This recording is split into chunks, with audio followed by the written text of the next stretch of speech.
তো আমি আপনাকে বলি বাবর আজম এবং মোহাম্মদ রিজওয়ান ইন্টারন্যাশনাল ক্রিকেটে পাকিস্তানের জন্য দুইজন মিলে যে রেকর্ডগুলো তৈরি করছে সে রেকর্ডগুলো ভাঙা পৃথিবীর আর কারোর সম্ভব বলে আমার মনে হয় না। এমনকি তারা বিরাট কোহলির রেকর্ড ভেঙে দিয়েছে। তো সবার আগে আমি আপনাদেরকে এটাই বলবো যে টি-20 ফরম্যাটে কোনো দলকে কোনো দেশকে ছোটোভাবে দেখবেন না।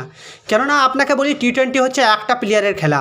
আপনি একবার ভেবে দেখবেন যে একটা প্লেয়ার ভুলবশত যদি 50 বলে 100 রান করে দেয় 200 স্ট্রাইক রেটে, তাহলে কিন্তু 120টা বলের মধ্যে 70টা বল বাকি থেকে যাবে। ওই 70টা বলের মধ্যে কিন্তু টিমের কেউ না কেউ আরও 100 রান করে দেবে। তাহলে আপনি ভাবতে পারছেন তো যে 200 রান টি-20 ফরম্যাটে অনেক বড় একটা স্কোর। তাহলে আপনাকে বলি আপনারা মাথায় রাখবেন যে টি-20 ফরম্যাটে কোনো টিম দুর্বল না। আর আপনাকে একটা কথা মাথায় রাখতে হবে যে যতই ছোট টিম হোক না কেন, যদি সে নিজের মাঠে নিজের স্টেডিয়ামে কোনো একটা বড় দলকে পায় তাহলে কিন্তু সে তার খেলা কিছুটা হলেও দেখাবে। আর হ্যাঁ, সেটা আয়ারল্যান্ডকে করেছে, যে আয়ারল্যান্ডের ফার্স্ট ম্যাচটাই পাকিস্তানকে হারিয়ে দিয়েছে। তো আমি আপনাকে বাবর আজম এবং মোহাম্মদ রিজওয়ানের রেকর্ডের কথা বলবো। তা তারা দুইজন মিলে আবার 100 রানের পার্টনারশিপ দিয়ে দিয়েছে। তারা আয়ারল্যান্ডের বিরুদ্ধে 3 নম্বর ম্যাচটা 139 রানের পার্টনারশিপ দিয়েছে শুধুমাত্র 74টা বলের মধ্যে। মানে তারা দুজন মিলে 74টা বল খেলে 139 রান করেছে। এই নিয়ে তাদের 10 বার 100 রানের পার্টনারশিপ হয়ে গেছে। এটা অনেক বড় একটা রেকর্ড। এই রেকর্ডটা বিশ্বের কারো কাছে নেই। বিশ্বের কারো কাছে নেই মানে বিশ্বের কোনো জোড়ি নেই যে 5 বারের বেশি 100 রান করেছে। পার্টনারশিপের কথা বললে আপনাকে বলি তো রোহিত শর্মা এবং KL রাহুল 5 বার 100 রানের পার্টনারশিপ দিয়েছে। তৃতীয় নম্বরে আবার ভারতের রোহিত শর্মা এবং শেখর ধাওয়ান 4 বার 100 রানের পার্টনারশিপ দিয়েছে। 4 নম্বরে আবার ডেভিড ওয়ার্নার এবং অ্যারন ফিঞ্চ, তারা অস্ট্রেলিয়ার, তারাও কিন্তু 4 বার 100 রানের মানে 100 রানের পার্টনারশিপ দিয়েছে।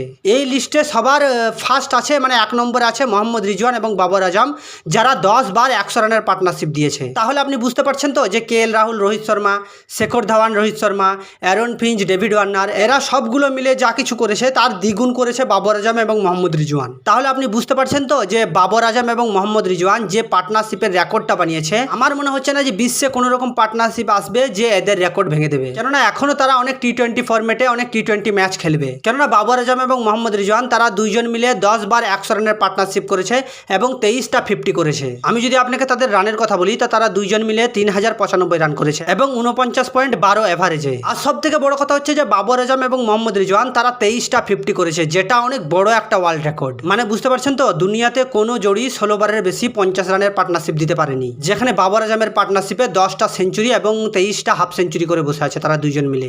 এইবার যদি আমি আপনাকে বাবর আজমের রেকর্ডের কথা বলি, যে রেকর্ডটা বিরাট কোহলির ভেঙে দিল, তো আপনি জেনে থাকবেন যে বাবর আজম এবং বিরাট কোহলি দুইজন মিলে ইন্টারন্যাশনাল ক্রিকেটে বাবর আজম 38টা 50 এবং বিরাট কোহলি 38টা 50। কিন্তু বাবর আজম কাল আয়ারল্যান্ডের বিরুদ্ধে 3 নম্বর টি-20টায় 50+ রান করে সেই রেকর্ডটাও নিজের নামে করে নিয়েছে। তো বুঝতে পারছেন বাবর আজম সবার থেকে বেশি 50 করেছে ইন্টারন্যাশনাল ক্রিকেটে। 38টা করেছে বিরাট কোহলি এবং 34টা করেছে রোহিত শর্মা। তাহলে আমি আপনাকে আর একটা ছোট্ট রেকর্ডের কথা বলি, যে 180+ রান চেজ করতে গিয়ে টি-20 ফরম্যাটে পাকিস্তান টিম 2 বার 3 ওভার খেলার আগেই সেই রানটা চেজ করে দিয়েছে। মানে 3 ওভার হাতে রেখেই তারা 180+ টার্গেট চেজ করে ফেলেছে। এটাও দুনিয়ার কোনো টিম একবারের বেশি করতে পারেনি। এবং আপনাকে বলি তো বাবর আজম আরও একটা ছোট্ট রেকর্ড তৈরি করেছে, যেটা হচ্ছে 1 ওভারে 4টে 6 মেরেছে। এটা এর আগে আসিফ আলী এবং খুশদিল শাহ মেরেছিল ইন্টারন্যাশনাল ক্রিকেটে, তারপর বাবর আজম মেরে তাদের লিস্টে নামটা লিখে নিল। তো চলুন আজ এইটুকুই, দেখা হচ্ছে পরের ভিডিওতে। আপনি যদি আমার চ্যানেলে নতুন হয়ে থাকেন তো দয়া করে একটা সাবস্ক্রাইব করে যাবেন। আর এই ভিডিওটা যদি আপনাকে ভালো লেগে থাকে তো একটা লাইকও করে যাবেন।